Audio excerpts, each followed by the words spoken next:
When you first start training, hopefully you're full of enthusiasm.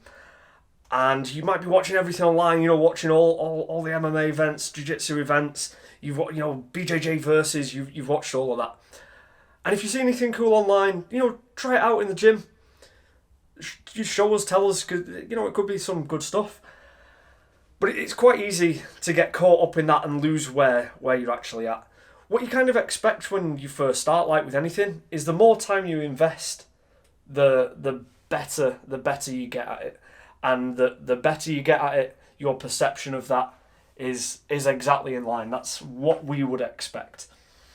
When you're above that, you're confident, past a point. If you're way above, your perception of your ability is way above your actual ability, you're arrogant. If your perception of your ability is below your actual ability, you're humble.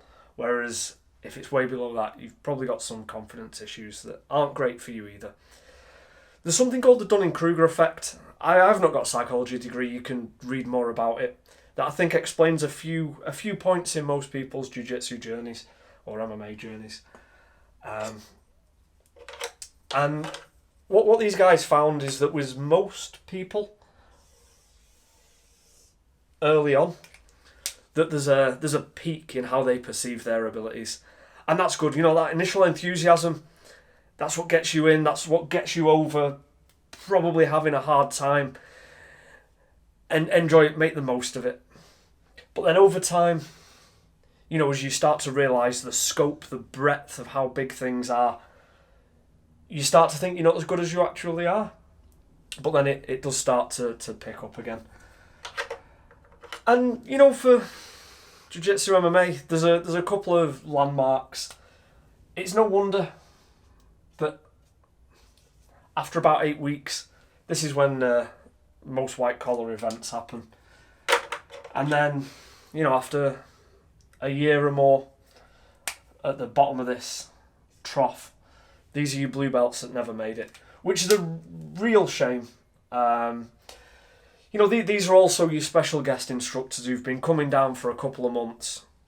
They've watched 10 whole hours of YouTube videos. They've watched 5 whole MMA events, and now they're gonna run the class. And even though some of the stuff they've seen might be right, it can be out of context.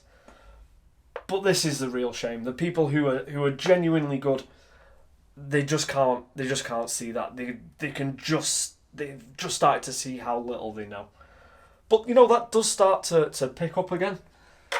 The problem is for most of us, who've done this, is that there's another event. Obviously it's not to scale. This is 8 weeks. This is a lot of years. Is that this is about the lifespan of a human.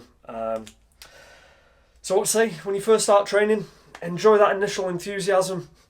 After a while, try not to beat yourself up about where you're at.